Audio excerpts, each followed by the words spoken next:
महावीर परमात्मा के शासन में कुनकुन आचार्य भगवान की आमनाई में पूज्य गुरुदेव श्री रूपी सूर्य का उदय पश्चिम में हुआ। जगत का सूर्योदय पूरब में होता है, जबकि सूर्य का उदय पश्चिम में तो हुआ, लेकिन चारों दिशाओं में धर्म का प्रकाश इस तरह से फैला जो स्वयं में एक आश्चर्य है। इस काल का पूज्य गुरुदेव श्री सही माने में एक अचंबा थे।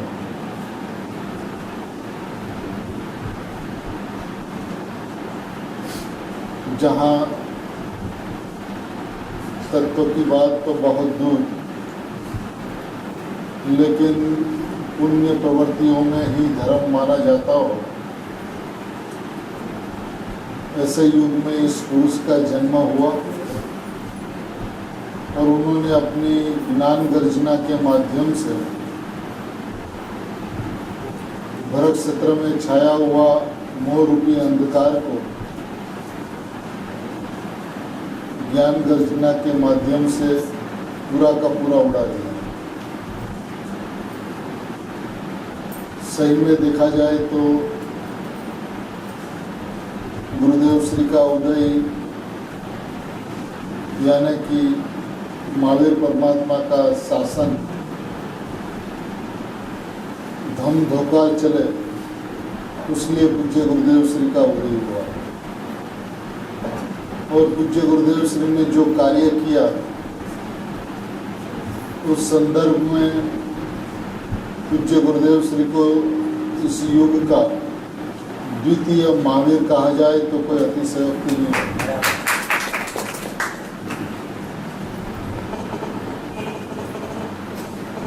क्योंकि अपना भगवान आत्मा अत्यंत स्पष्ट होने के बावजूद भी जीव ने उसकी ओर ताका ही नहीं, देखा ही नहीं। इस परमात्मा, प्रकट परमात्मा की ओर कैसे देखा जाए, कैसा है ये परमात्मा, प्रकट परमात्मा, उसका विधान भी पूज्य गुरुदेव श्री ने बतलाया। तो विधान इतना स्पष्ट है कि जो ऐसा माना जाता हो कि राग जीव की पर्याय में होता है और जीव रागी होता है, क्रोधी होता है, ऐसी परंपरा धर्म के नाम पे चलती हो, उस परंपरा को जड़मूल से ध्वस्त कर देना और राग का वास्तविक स्वरूप ये पुद्गल के परिणाम है और पुद्गल ही है, ऐसा बतलाना वस्तु की व्यवस्था के माध्यम से ये अपने आप में एक बहुत बड़ी उपलब्धि थी। क्योंकि राग यदि जीव में होता हो तो फिर उसको समाप्त नहीं किया जा सकता, उसका अंत नहीं हो सकता। और जब अंत होता है तो उसका मतलब यह है कि राग जीव में नहीं होता। राग और ज्ञान की पृथकता अनादि से रही, लेकिन भ्रांतिवश और राग जीव में या जीव के परिणाम में होता हुआ उसे भ्रांतिवश दिखा। सही में राग जीव में नहीं होता, क्योंकि न तो जीव का कोई स्वभाव है राग करने का, न जीव में राग नाम का कोई गुण है, न राग जीव के अंतरंग से बने पर्याय जब अंतर से बाहर पारिणामिक भाव से बाहर आती है तो उसमें राग को लेके नहीं आती, न पर्याय विलीन को प्राप्त होती है तो राग को अंदर लेके जाती है। तो किसी भी परिस्थितियों में देखा जाए तो राग जीव का नहीं, जीव में होता नहीं, ये तो पुद्गल है और पुद्गल के परिणाम है। अब इतनी परिभाषा को समझते जगत को युग लगा। आज भी ये बात गले से उतारनी कठिन पड़ती है कि राग जीव के परिणाम में नहीं होता। उस वक्त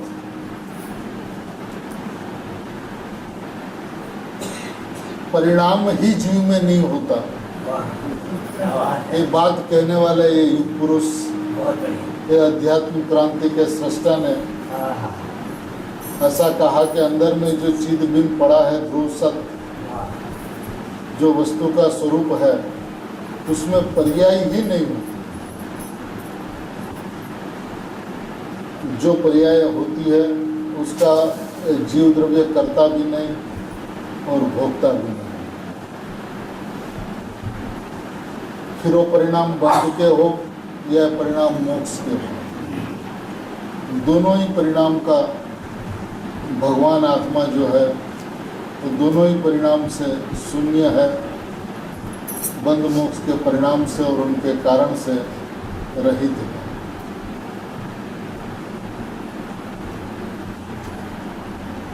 परिणाम ही जीव में नहीं होते, फिर कौन से परिणाम की चर्चा उत्पन्न नहीं होती। परिणाम जीव में होते हो तो कौन से परिणाम, अशुद्ध परिणाम न शुद्ध परिणाम, इसकी चर्चा चल सकती है। लेकिन जब परिणाम ही जीव में नहीं होते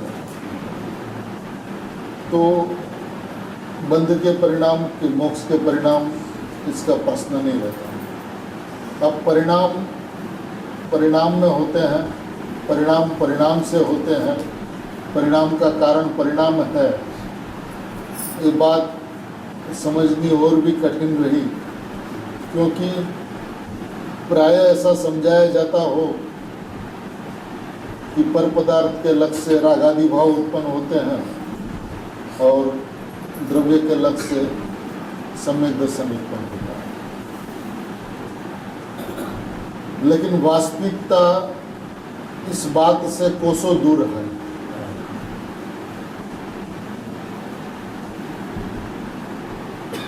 ध्येय का पाठ, शुद्धात्मा का पाठ, भगवान आत्मा का पाठ यह बतलाता है कि अपरिणामी है द्रव्य, कुटस्थ है, ध्रुव है, नित्य है, एक है, शुद्ध है, परिपूर्ण है, गायक है, भगवान है, परम पाणिनिक भाव है, अचल अडिग अडोल रहने वाला ये परम पाणिनिक भाव जो मैं हूँ उसे जीव कहते हैं।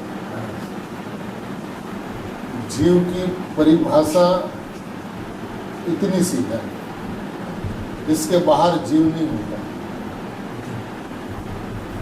और ये जीव अनादि अनंत एक रूप रहता हुआ जो पर्याय में नहीं आया, परिणाम में नहीं आया, तो और कहाँ जाए? अपनी जगह पे धीम होकर बैठा भी।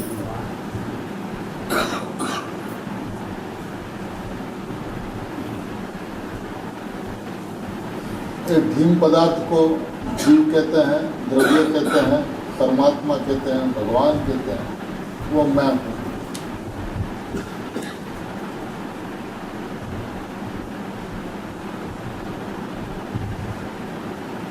जीव को अनादिकाल से दर्शन मोह का सही करना, सम्यक दर्शन को प्राप्त करना, ये जो अभिप्राय जो बना है ना, ये पूर्णतया पर्याय दृष्टि वाला अभिप्राय है। और इस अभिप्राय ने उसे शुद्धात्मा से दूर रखा। शुद्धात्मा से दूर रहने का कारण सम्यक दर्शन प्राप्त करने का मोह है, ममत्व है। प्राय मुमुक्षु से बात की जाती है तो ये बात सुनने को मिलती है कि अपन को गुरुदेव के पास चलना है, लेकिन खाली हाथ नहीं जाना।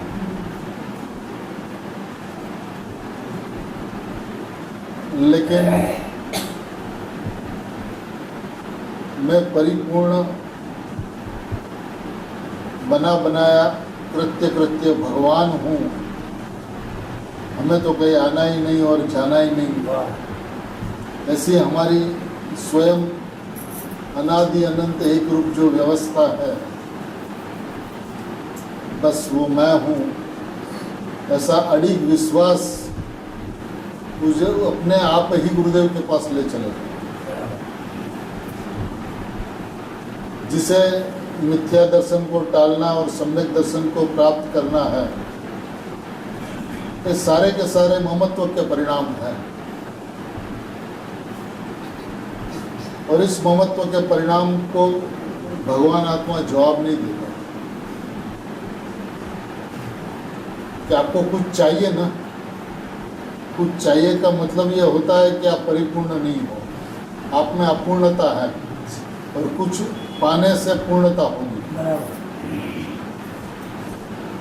तो जिसको अपना स्वभाव अपूर्ण देखा, और मैं पूर्ण हूं ऐसा मान ही नहीं सकता। पूर्ण हूं ऐसा बोल तो सकता, लेकिन मान नहीं सकता।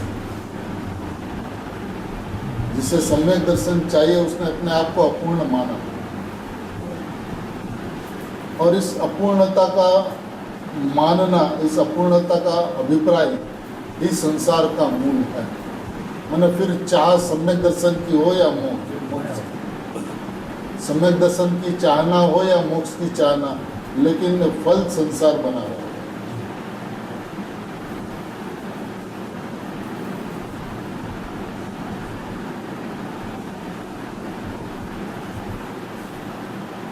क्योंकि जब तक बंध और मोक्ष दोनों को एक कोटि में नहीं रखा जाएगा। एक कोटि का मतलब यह है कि जो बंधता है वही मुक्त होता है, जो बंधा ही नहीं उसकी मुक्ति कहाँ से होगी। तो हमारे लिए तो बंध हो या मोक्ष दोनों एक समान है, ऐसा जब तक नहीं लगता तब तक मैं मुक्त स्वरूप हूँ, उसका विश्वास नहीं हो सकता। जो अपने आप को जेल गया समझेगा, उसे मुक्ति की आवश्यकता है। लेकिन जो जेल गया ही नहीं, वो तो स्वयं स्वभाव से ही मुक्त है।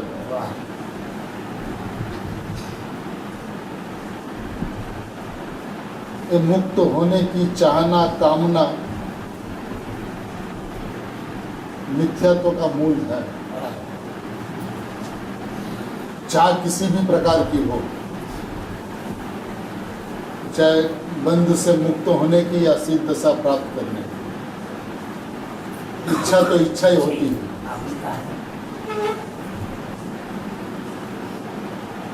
और अपने स्वभाव के निषेध में, निश्चयी स्वरूप के निषेध में परिणाम उठते हैं।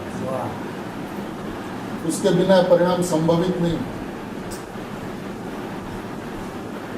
हमेशा ही त्रिकाली परमात्मा का वो अनादर करता आया। उस परंपरा में एक और घटना है।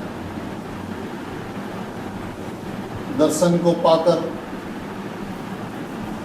आचार्य भगवंतों को पाकर, सिमंदर परमात्मा की वाणी को पाकर, गुरुदेव श्री को पाकर, जैन दर्शन का रहस्य जो है वो आज तक समझ नहीं पाया। उसलिए गुरुदेव श्री जीव किसे कहते हैं बात उसे समझाते हैं कि तू जिसको जीव कहता वो जीव नहीं, तू जिसे जीव मानता वो जीव नहीं। जीव तो क्या है? चिद बिंब पड़ा है अंदर, बस इतना सा जीव है। ज्ञान बिंब, जिसमें किसी का प्रतिबिंब नहीं पड़ता। चिद बिंब, ज्ञान बिंब है अंदर ध्रुव, सत्य है वस्तु का स्वरूप ध्रुव। ये जीव, बस ये जीव है, ये मैं हूँ। ऐसा जिसे समझ में आता है वो शुद्धात्मा से ये बात कहता है कि आज तक मैं अपने स्वभाव से कहीं आया गया ही नहीं, मैं परिपूर्ण भगवान हूँ। भगवान बनना ये मोह के परिणाम है, ममत्व के परिणाम है। त्रिकाली विराजमान भगवान का अनादर करके उत्पन्न होने वाले परिणाम है। उसके बिना इस परिणाम का जन्म नहीं हो सकता।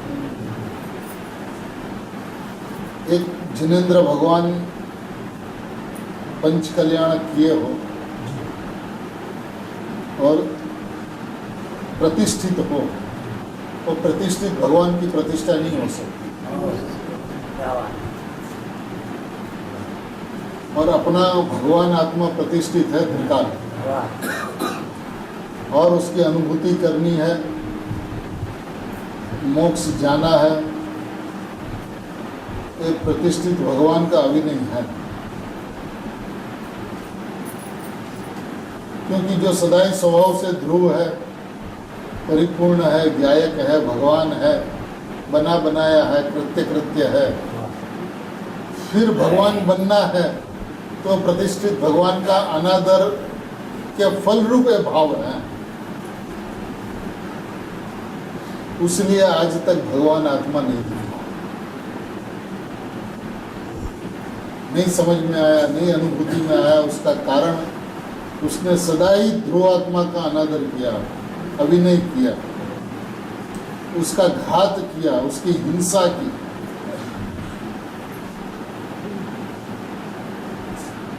भगवान बना है, बना बनाया है, उसकी हिंसा का परिणाम है भगवान बनना।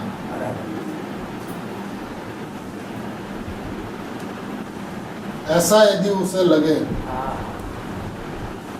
અને ગુરુદેવ કે કાળજે ઘા ન પડે એવું બની શકે નહીં। अपन को कोई कहे कि जिनेंद्र भगवान की प्रतिमा है, उसकी आप हिंसा करो, हो सके?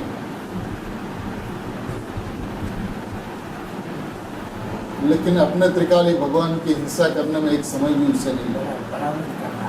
जब अज्ञान था, जैन दर्शन नहीं मिला था, तब तो जो हुआ सो हुआ, उसकी वार्ता अपन ना करें। लेकिन जैन दर्शन मिलने के पश्चात, गुरुदेव मिलने के पश्चात हमेशा उसकी कामना यह रही कि हमें सम्यक दर्शन प्राप्त हो।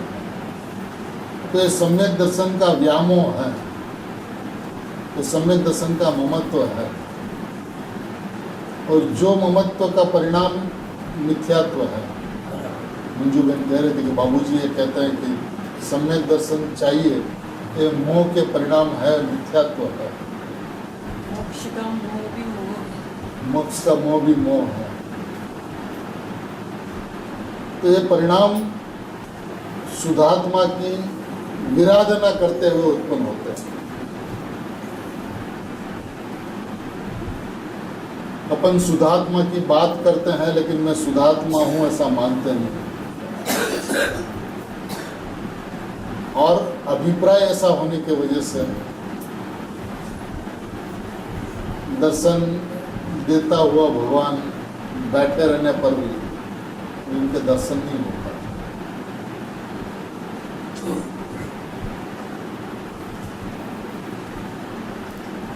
अब जहाँ मैं परमात्मा हूँ ये बात है, वहाँ पे परिणाम के कर्ता भोक्ता की तो चर्चा उत्पन्न ही नहीं होती। मैं स्वभाव से या कर्ता स्वभावी भगवान आत्मा हूँ और भोक्ता स्वभावी भगवान आत्मा हूँ। वहाँ बंध को टालो और मोक्ष को करूँ, या बंध मोक्ष का कर्ता भोक्ता, या बंध मोक्ष के कारण का कर्ता भोक्ता, ये प्रश्न उद्भवित ही नहीं होता। फिर भी समझाना हो तो गुरुदेव से कहता है कि उस परिणाम से ध्रुव शून्य है। देखिए, बात कहते हुए भी ज्ञानियों के हृदय कांपता है कि जो ध्रुव स्वभाव अपने आप में परिपूर्ण है, निरपेक्ष परिपूर्ण है, प्रत्यकृत्य है, अनंत गुणों का, अनंत वैभवों का समुद्र है, भाण है, और उसको बतलाना हो तो ये कहना पड़े कि इस परिणाम से वो शून्य है। तो मतलब उसका परिचय कराने के लिए रहित के द्वारा वस्तु का परिचय कराना पड़े, उससे बड़ा दुर्भाग्य और क्या हो सकता है।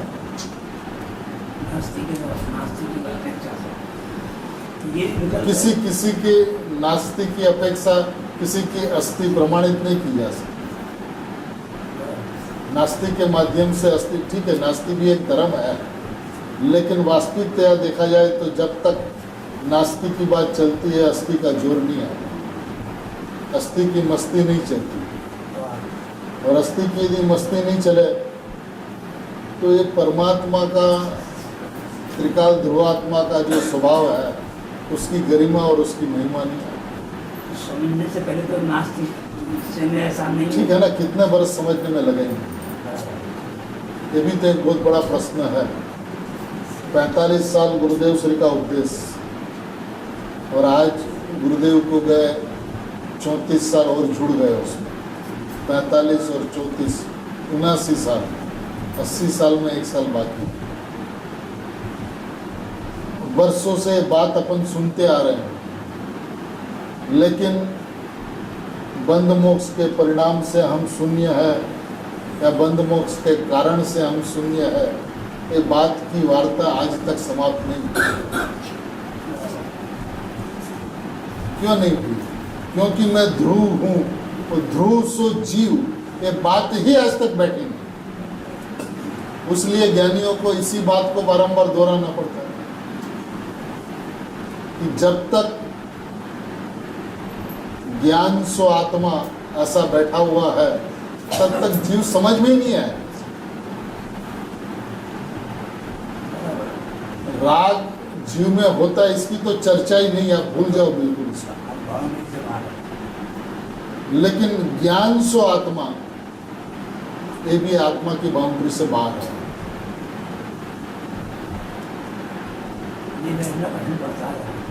क्यों कठिन पड़ता है?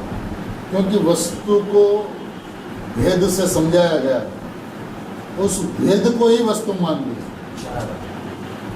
आत्मा में ज्ञान है, दर्शन है, चारित्र है, ये भेद करके समझाया गया। अभी तो वस्तु भेद रूप हो गई। वस्तु तो अभेद है, स्वाभाविक अभेद है, तो उसमें ज्ञान दर्शन चारित्र नहीं है। अब जिसमें ज्ञान दर्शन चारित्र नहीं है, सो ज्ञान सो आत्मा, दर्शन सो आत्मा, चारित्र सो आत्मा, जीव नहीं है।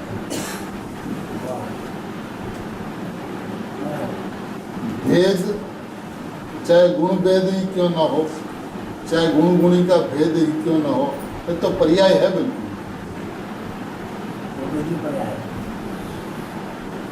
तो उसने पर्याय को जीव माना। जिस पर्याय का त्रिकाल भगवान आत्मा में त्रिकाल अभाव है, उसको उसने जीव माना। तो गुरुदेव श्री कहते हैं ऐसा जीव नहीं है। अभी किसी को ये बात कही जाए कि अग्नि उष्ण नहीं है, बर्फ शीतल नहीं है, सोना पीला नहीं है, नमक खारा नहीं है, नींबू खट्टा नहीं है, तो क्या कहेगा? ये पागल हो गया भाई। और इस मार्ग में पागल हुए बिना काम होने वाला है।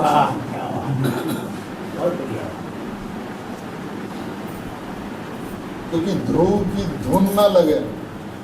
अब ज्ञानी को दुनिया पागल लगे और दुनिया को ज्ञानी पागल लगे, तो अनादि से चलता आया क्रम है, तो उसमें कोई आश्चर्य की बात नहीं। लेकिन ध्रुव किसे कहते हैं, जीव किसे कहते हैं, ये बात तो समझ नहीं हुई कि जो चिदबिन पड़ा है अंदर, ये जीव है। भेद से वस्तु को देखना छोड़ दिया, क्योंकि वस्तु के अंदर में भेद नहीं है। अब जो वस्तु के अंदर में भेद है ही नहीं, उस भेद का माध्यम से अभेद को समझा नहीं जा सकता। कहा तो जा सकता है, समझाया तो जा सकता है, लेकिन समझा नहीं जाता। और उसने आज तक भेद के माध्यम से ही अभेद को समझा चाहा। जब अब भेद के माध्यम से अभेद को समझने का प्रयत्न किया तो अभेद उसकी दृष्टि में नहीं आया, क्योंकि ऐसा वस्तु नहीं है, ऐसा वस्तु का स्वरूप नहीं है, ऐसा जीव नहीं है। अभी उसको तो अग्नि लकड़ी को नहीं जलाती, ये बात गले नहीं उतरती। मैंने एक द्रव्य दूसरा द्रव्य का कुछ नहीं करता, ये बात गले नहीं उतरे। वहां पे उष्ण सो अग्नि नहीं, ये बात तो किस तरह से समझावे उसे? उनका अग्नि है, लेकिन वास्तविकता तो यह है कि अग्नि सो अग्नि, जीव सो जीव है। बस उसकी और बात मत करो। बहुत भेद के कथन हो गए, बहुत भेद की चर्चा हो गई, अनंत काल बीत गया भेदों की चर्चा में, लेकिन स्वभाव ज्यों का त्यों समझ में नहीं आया। तब ही समझ में आ सकता है कि जब वो ध्रुव चिदबिंब जीव है, इतना ही वो जाने, इतना ही वो माने, इतना ही वो समझे। इसके आगे पीछे जीव नहीं। ज्ञान दर्शन चरित्र जीव में नहीं होते, जीव के नहीं।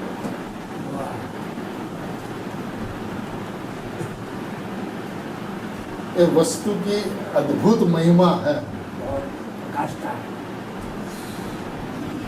और ऐसा जीव उसने आज तक नहीं माना। उसलिए कठिन लग रहा है उसकी अनुभूति, उसकी प्राप्ति जो कठिन हो रही है उसका कारण यह है, एक बात। दूसरी बात, जो स्वयं प्राप्त है माना प्रकट है, विद्यमान है। अब जो विद्यमान है, प्राप्त है, प्रत्यक्ष है, प्रकट है, उसको प्राप्त करने का प्रयत्न, माना प्राप्ति का प्रयत्न यह अज्ञान है। उसने हमेशा भगवान आत्मा की प्राप्ति करने का प्रयत्न किया, भगवान आत्मा का दर्शन करने का प्रयत्न किया, और उपदेश भी ऐसा आता कि उपयोग को आत्मा की ओर ले चल, उपयोग को आत्मा की ओर झुका, ऐसे उपदेश के वचन भी है। लेकिन यह सब सही में देखा जाए तो उपदेश बोध के वचन है, सिद्धांत बोध के वचन नहीं है। सिद्धांत तो यह कहता है कि वस्तु जो है ध्रुव, बस ये जीव है, उसके आगे जीव की कोई परिभाषा नहीं। ज्ञान दर्शन चारित्र भी जीव में नहीं है, तो फिर पर्याय की बातें हैं। और जब पर्याय की बात ही नहीं है तो बंध मोक्ष के परिणाम की बात भी खड़ी नहीं रहती, और जब बंध मोक्ष के परिणाम की बात खड़ी नहीं रहती तो उसके कारण की चर्चा तो कोसों दूर चलेगी।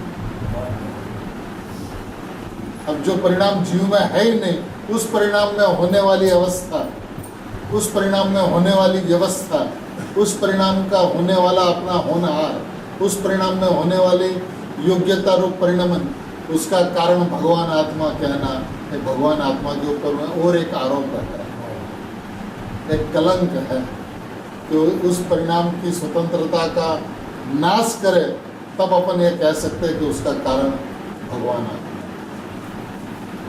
उसका सत्पना का घात किया जाए तब उसका कारण कोई बन सकता है, और यदि वो सत्य है तो उसका कोई कारण नहीं हो सकता, क्योंकि सत्य हमेशा अहेतुक होता है।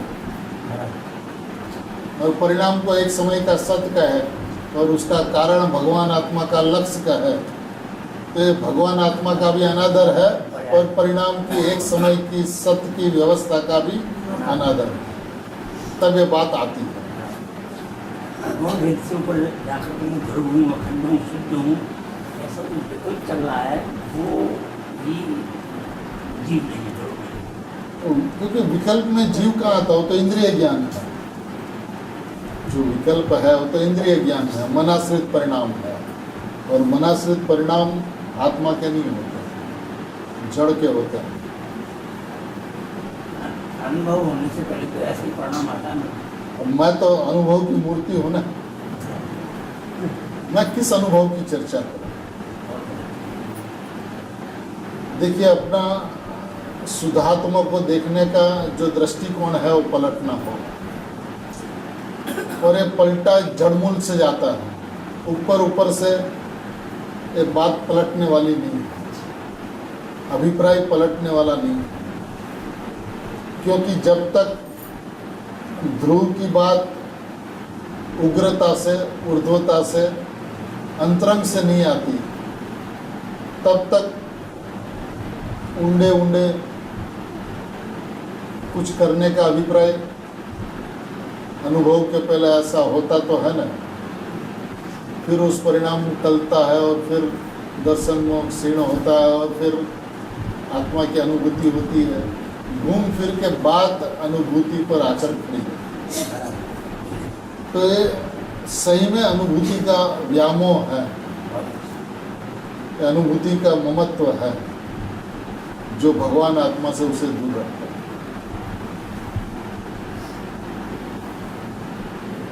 कितना भी उपदेश अनुभूति का जिनवाणी में दिया हो,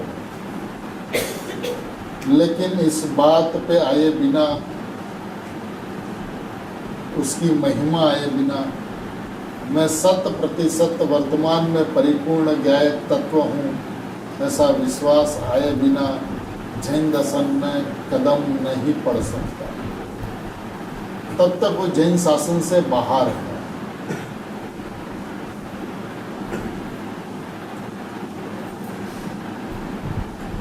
देखिए, सरलतम मार्ग भी उसे कठिन हो गया, उसका कारण उसकी ऊंधाई है। माने कितना भी बोला जाए, कितना भी समझाया जाए, कितना भी कहा जाए, लेकिन अभिप्राय उसका नहीं पलटता। मैं ध्रुव हूँ, ये बात अंतरंग से आती ही नहीं। क्यों नहीं आती? क्योंकि परिणाम की प्रीति इतनी जबरदस्त है, परिणाम का ममत्व इतना जबरदस्त है, परिणाम का मोह इतना जबरदस्त है, परिणाम के अंदर में कुछ प्राप्त करने का मोह इतना उग्र है, उतना तीव्र है कि मैं अपरिणामी ज्ञायक ध्रुव तत्व बना बनाया भगवान हूँ। इस बात की उसको कोई कीमत ही नहीं वासी। जबकि बाबूजी ये कहे कि मैं ऐसी लोखंडी चट्टान हूँ जिसके पैर को चूम चूम के अनंत केवल ज्ञान की पर्याय निकले, फिर भी एक कण मात्र जिसका कम न हो, ऐसा ज्ञायक तत्व मैं हूँ। ये बात सुनकर भी वो हिलता नहीं। केवल ज्ञान की बात, मोक्ष की बात, अब वो मेरे को नहीं छूते। बिल्कुल परद्रव्य है, बिल्कुल अद्रव्य है मेरे लिए परिणाम। पर जब तक परिणाम परद्रव्य और अद्रव्य नहीं लगते, तब तक भगवान आत्मा स्वद्रव्य नहीं लगता। जब तक परिणाम आत्मा का अंश समझा जाएगा, तब तक मैं स्वयं द्रव्य शुद्धात्मा अंशी हूँ, ये बात अंतरंग में बैठती नहीं। एक कारण है शुद्धात्मा से दूर रहने का। आज मार्ग इतना सरल होने के बावजूद भी जो कठिनता महसूस होती है, उसका कारण है कि हम मूल तक नहीं पहुंच पाते। और जी हाँ, अंशिक नहीं, ऐसा नहीं है। वास्तविकतः आत्मा को, आत्मा की सत्ता को दो अंश में देखा जाता है, द्रव्य अंश और पर्याय अंश। और ये दो अंश हो के सारी वस्तु है। तो ये सबका एक प्रश्न रहता है कि अभी वो जब अंश है तो अंश है। तो ये बात अपने को शाम को भी चली थी कि अंश नहीं है, ये अंशी है, दृष्टि का पूरा विषय है, पूरी सत्ता है। माने वो सत्ता का एक सत्य नहीं है। सही में देखा जाए तो द्रव्य पूरी सत्ता है, संपूर्ण सत्ता, पूर्ण सत्ता है, और इसी को जीव कहते हैं। ज्ञान सो जीव ऐसा नहीं है। माने किसी भी भेद से अभेद को समझा नहीं जाता। शब्द भी ऐसे देखो तो नहीं, अभी नहीं, वहाँ पे जो भाव जो है, आप शब्द के ऊपर न जाए, भाव के ऊपर में जाए। ये पूरी वस्तु है। बतलाना क्या है कि पूरी वस्तु है, ये अंश नहीं है। आत्मा की अपेक्षा से इसको अंश कहा गया, लेकिन ये अंश नहीं है, पूरा अंशी है, पूरी सत्ता। माने द्रव्य पूरी सत्ता है, पर्याय भिन्न सत्ता है। पर्याय सत्य और द्रव्य सत्य ऐसा नहीं, द्रव्य सत्ता और पर्याय भी सत्ता, दोनों भिन्न भिन्न सत्ता है। ऐसा समझ में आए बिना द्रव्य त्रिकाल सत्ता सो मैं हूँ, ऐसा अहम नहीं होता। ये सत्ता समझ में आनी चाहिए, ये सत्य नहीं है। जब तक द्रव्य पर्याय सत्य दिखता है, तब तक विभाग ही पढ़ते हैं। मैं पूर्ण तत्व हूँ, मोक्ष स्वरूप हूँ, ज्ञायक हूँ, भगवान हूँ, ये बात बैठती नहीं है, क्योंकि उसके अंतरंग में उंडे उंडे वो भेद खड़ा रहता है। जब तक उसको अंश देखा जाता तब तक अंश तो एक अंश हुआ, लेकिन ये अंश नहीं है शुद्धात्मा। उस अंश को परिणाम से पूरा करना चाहता है। हाँ, परिणाम से पूर्ण करना चाहता है, जो स्वभाव से पूर्ण है, जो अपने आप में पूर्ण है, वो जब परिणाम उसका लक्ष्य करे तो पूर्ण हो, ऐसी भ्रांति उसे हो गई है। जैसे जैसे पर पदार्थ राग जीव में होता है, ये भ्रांति है। ऐसे सम्यक दर्शन हो जाए तब वो पूर्ण हो, तब वो मोक्ष मार्ग में लगे, ये भी एक भ्रांति है। कि सम्यक दर्शन ने अपूर्ण आत्मा का अनुभव किया। हाँ, यदि तब जाके पूर्ण हुआ, ऐसा नहीं है। ये अवस्था आती तो है साधक को। हाँ जी, साधक में ये अवस्था बीच में आती तो है। अपन तो अवस्था की चर्चा ही नहीं करते हैं। दृष्टि का विषय मार्ग के अंदर में देखिए बहुत कुछ आता है, लेकिन अपन को यदि यहाँ से मंदिर चलना हो तो रास्ता तो आएगा बीच में, लेकिन अपन रास्ता की ओर नहीं देखते हैं, मंदिर की ओर देखते हैं, स्वाध्याय मंदिर की ओर देखते हैं, मानस स्तंभ की ओर देखते हैं। हमें मंदिर के अलावा कुछ दिखता ही नहीं है, उनको क्या रास्ता नहीं है, हम कहाँ मना करते हैं। लेकिन हमारा लक्ष्य जो है वो मंदिर है, बस वो मैं हूँ। बस ध्रुव तत्व, ज्ञायक तत्व, परिपूर्ण तत्व मैं हूँ। तो परिणाम साधक के शुद्ध रूप, अशुद्ध रूप, छठी साथी, झूलती हुई अवस्था, प्रमत अमत अवस्था, लेकिन वो सारे के सारे जड़ के परिणाम हैं। प्रमत अप्रमत जब तक जड़ के परिणाम नहीं लगता तब तक मैं चेतन तत्व हूँ ऐसा नहीं आता।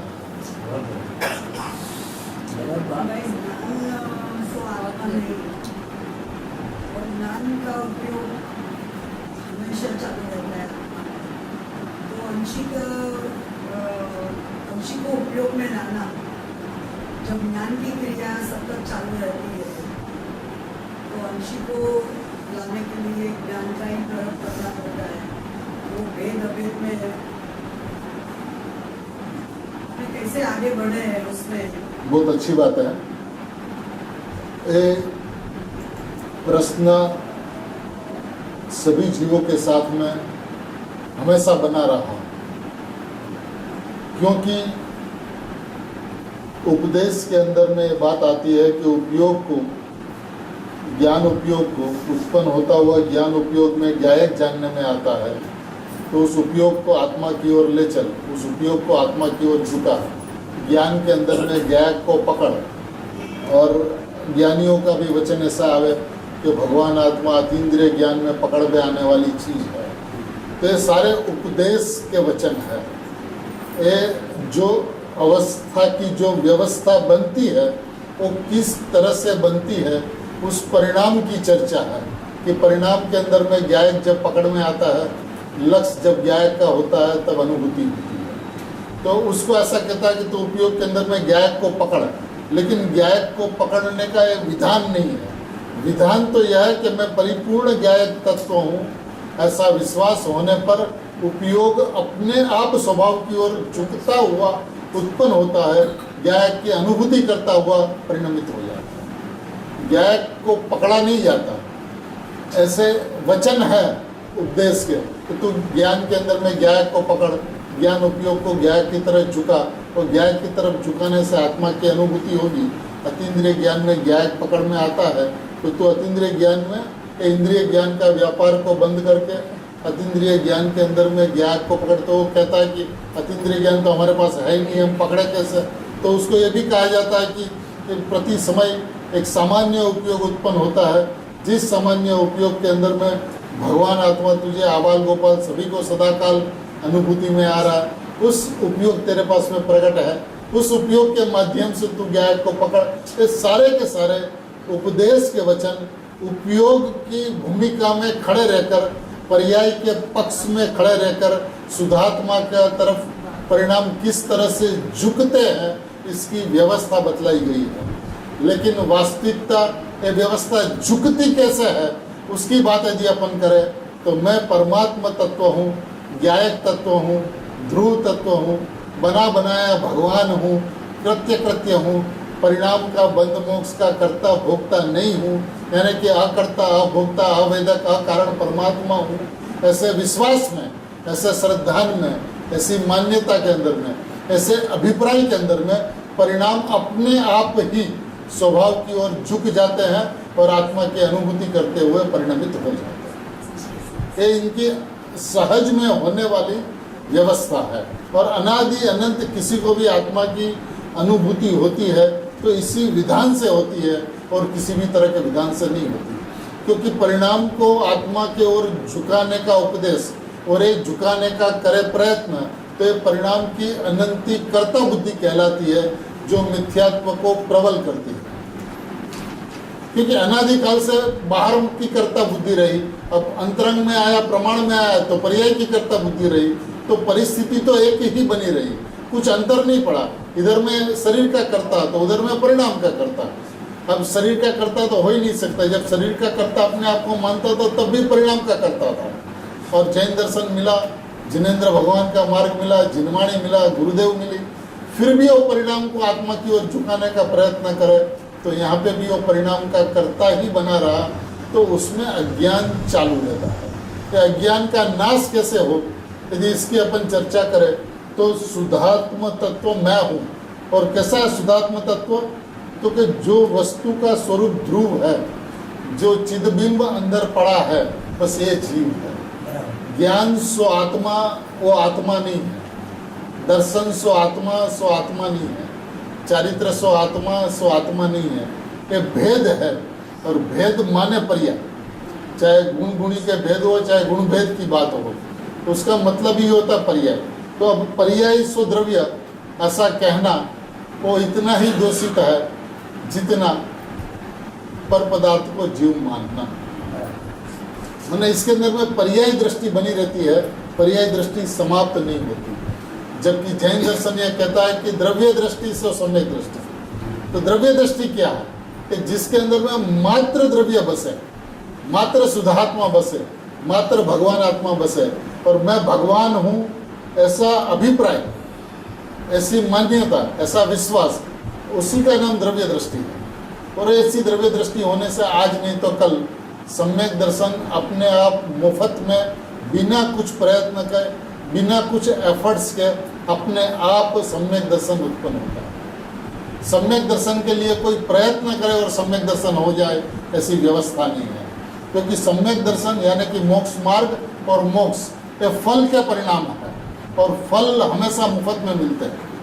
फल के लिए कोई प्रयत्न करे, पेड़ के अंदर में बीज डाले, उसका सिंचन करे, पानी दे, धूप दे, इसका तो प्रयत्न हो सकता है, लेकिन यदि वो कर लिया तो फिर फल और फूल तो फोकट में, बिना any cost, without any cost वो मुफ्त में प्राप्त होते हैं।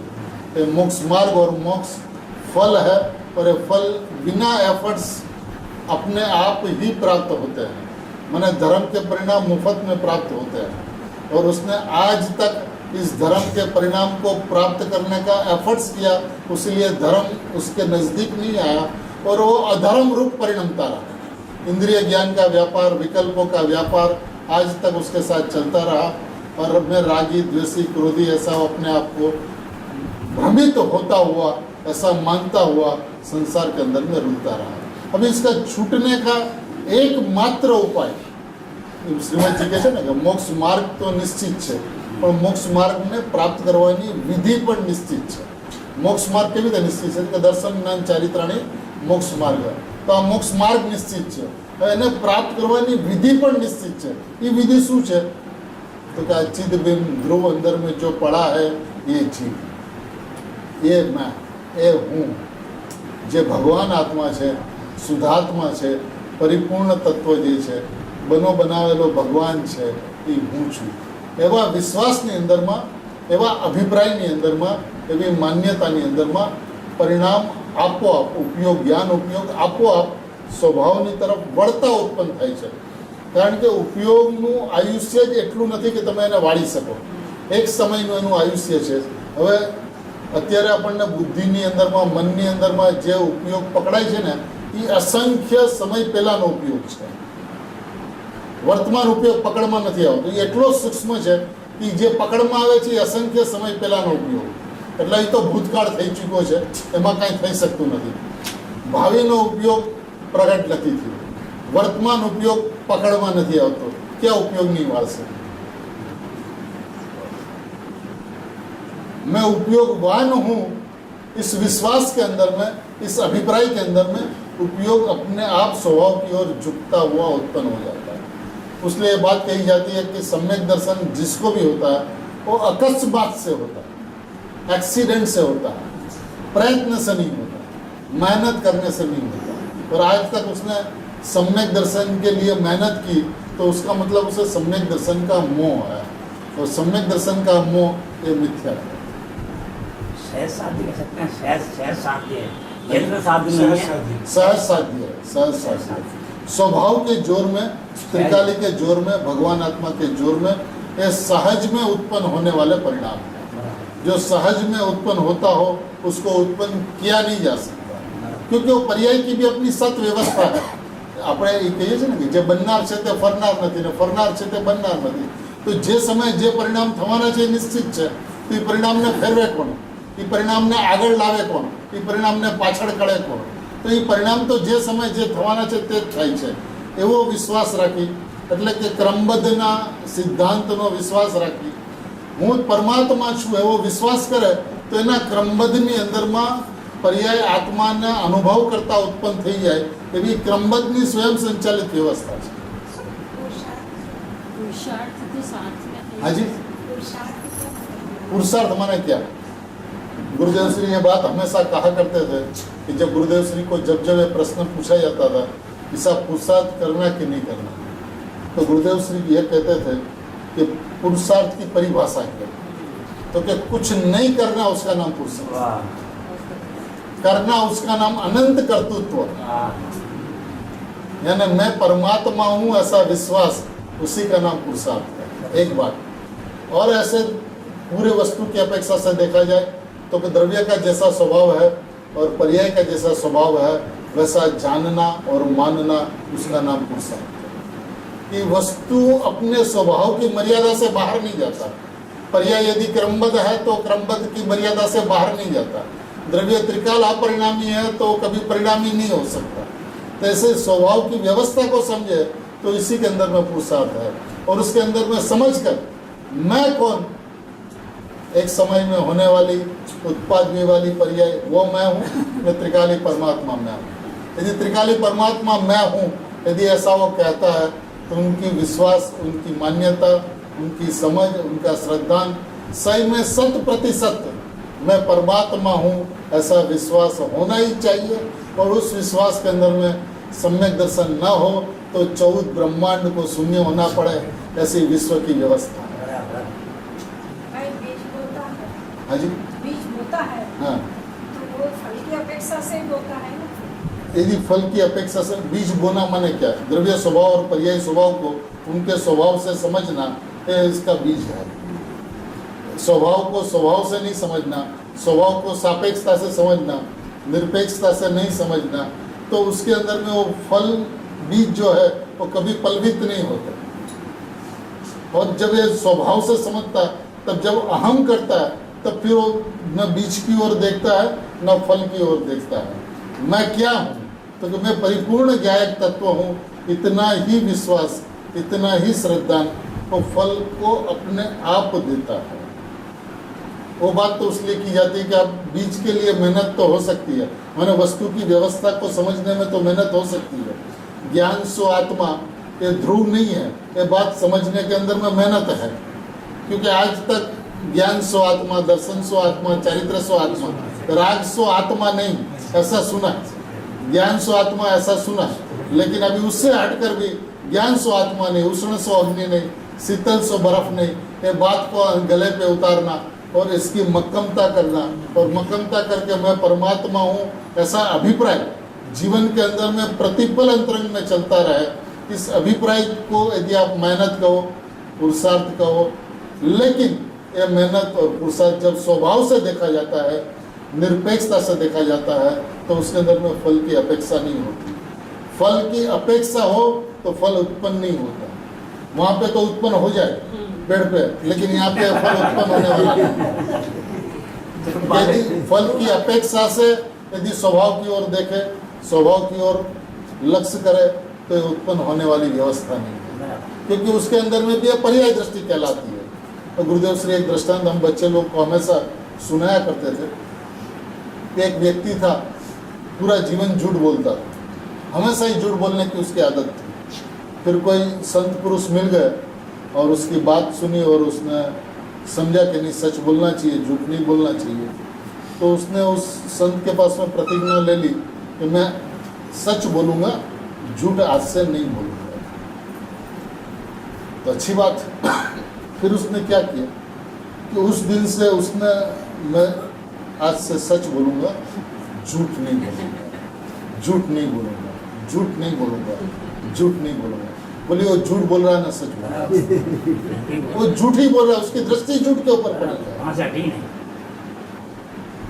तो उसी तरह से कुछ प्राप्त हो, फल प्राप्त हो, इस अपेक्षा से मैं अपरिणामी ज्ञायक तत्व हूँ, तो इसकी दृष्टि पर्याय दृष्टि है, और पर्याय दृष्टि नियम से मिथ्या दृष्टि होता है, वो सम्यक दृष्टि हो ही नहीं सकता। द्रव्य दृष्टि के अंदर में सम्यक दर्शन की अपेक्षा नहीं होती, द्रव्य दृष्टि के अंदर में दृष्टि नहीं बसती, उसके अंदर में सिर्फ और सिर्फ द्रव्य ही बसता है, उसी को द्रव्य दृष्टि कहते हैं। और ऐसा द्रव्य दृष्टि सहज में सम्यक दृष्टि हो, ऐसा जैन दर्शन का, जैन शासन का अभूतपूर्व नियम है। इस नियम को समझते हुए मैं स्वभाव से त्रिकाली परमात्मा हूँ, भगवान हूँ, ज्ञायक हूँ, बना बनाया भगवान हूँ, ऐसा सबको विश्वास करके अपने ज्ञायक स्वभाव के अंदर में ध्रुव को जानते हुए रहता है, ध्रुव पाणी भाव, पाणी भाव को जानता हुआ रहता है। अभी परिणाम मात्र मेरे में नहीं है, तो मैं किसको जानूं और किसको नहीं जानूं? आपने दिया ना कि खाली नहीं बैठा। हाँ, वो एक अलग विषय है पूरा। जैसे 320वीं गाथा के 12वें प्रवचन के अंदर में गुरुदेव सिंह ने विषय लिया है कि ज्ञान में त्रिकाल ज्ञान का, त्रिकाल ज्ञान में त्रिकाल ज्ञान का त्रिकाल जानना पड़ा हुआ है। ऐसा अपना स्वभाव है, तो स्वभाव खाली नहीं है, स्वभाव भरा पड़ा है, उसमें जानक जानक जानक जानक जानक जानक जानक जानक जानक ऐसा स्वभाव त्रिकाल पड़ा हुआ है। और ये पर्याय की बात नहीं है, अपना स्वभाव है, ये अपना स्वभाव है। कारण शब्द पर्याय की स्वभाव दृष्टि के विषय में सब मिलता है। अभी अपने को अकारण परमात्मा की बात में कारण की बात नहीं करना, क्योंकि उसके अंदर में अकारण की बात गौण हो जाती है।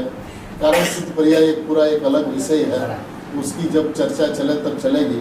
लेकिन अभी तो मैं अकारण परमात्मा हूँ, इस बात का विश्वास करते हुए, गुरुदेव के चरणों में नतमस्तक होते हुए, इस युग के अंदर में भगवान आत्मा को बतलाने वाले भगवान पुरुष को कोटि कोटि वंदन करते हुए आज से अपनी बात इस बार में समाप्त करें।